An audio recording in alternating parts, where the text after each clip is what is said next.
सौभाग्य है मालवा की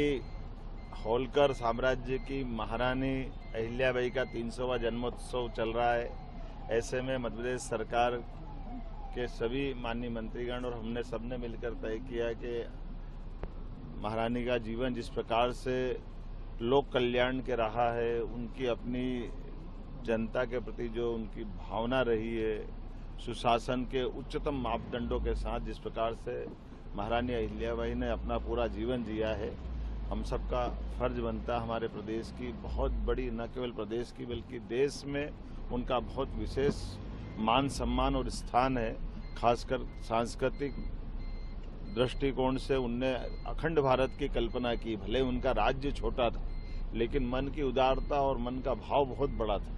जिसके कारण से मुगल सत्ता के दौर में भी उन्होंने अपने सभी देवस्थानों पर न केवल अन्न क्षेत्र, न केवल पवित्र नदियों के किनारे घाट, बल्कि देवालयों का भी निर्माण कराया है। और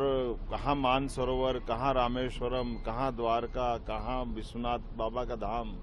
हर स्थान पर व्यक्तिगत चिंता करके समान रूप से राज्य संचालन भी किया। और एक तरह से उस समय का उनका उदात्त दृष्टिकोण दुनिया ने देखा।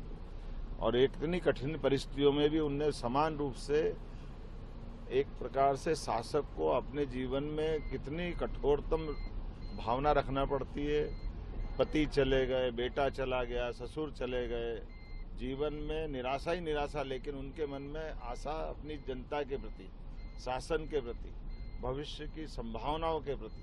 उसका एक बहुत उदात्त उदाहरण अगर कहीं किसी देखा जाएगा तो 300 साल में महारानी अहिल्याबाई का वाकई वो अद्भुत दृष्टिकोण है। जब उनने अपने शासन में भी बेरोजगारों को रोजगार दिलाने के लिए माहेश्वरी साड़ी जनता के सामने ला करके बुनकरों को प्रोत्साहन दिया, हमारे अपने किसानों के लिए कुएं बनवा करके उनकी सिंचाई का साधन उपलब्ध कराया, बगीचों के प्रति प्रोत्साहन देके 10 बीघा में 1 बीघा में फलोद्यान शासन को दो, 9 बीघा का आप आनंद लो।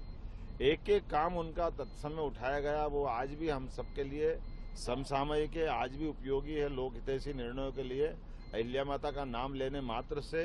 शरीर न केवल रोमांचित होता बल्कि शासन के प्रति हमारी उदात्त भावना को और प्रगाढ़ करता है। मेरी अपनी ओर से, हमारे सभी माननीय मंत्रीगणों की ओर से, माननीय उप मुख्यमंत्रीगणों की ओर से हम मां नर्मदा के किनारे आज उनको हम स्मरण करने भी आए और उनको सामने रख करके सुशासन के नए दौर में हम पहुंचेंगे। जनता उनकी उन सारी बातों को एक बार फिर जाने समझे, इसके पीछे यही भाव है। खास करके अब जब नदी के किनारे माँ गंगा यमुना के किनारे अगर प्रयागराज में कुंभ हो रहा है, जहाँ लोक हितैषी सनातन संस्कृति के कई सारे स्वनाम धन्य हमारे आचार्य महामंडलेश्वर, शंकराचार्य, मंडलेश्वर, सारे अखाड़े जब हमारे सनातन धर्म की पताका लहरा रहे हैं, तो इसी समय हमारे मां नर्मदा के किनारे अहिल्या माता को स्मरण करने से निश्चित रूप से उसी भावना की पुष्टि होती है।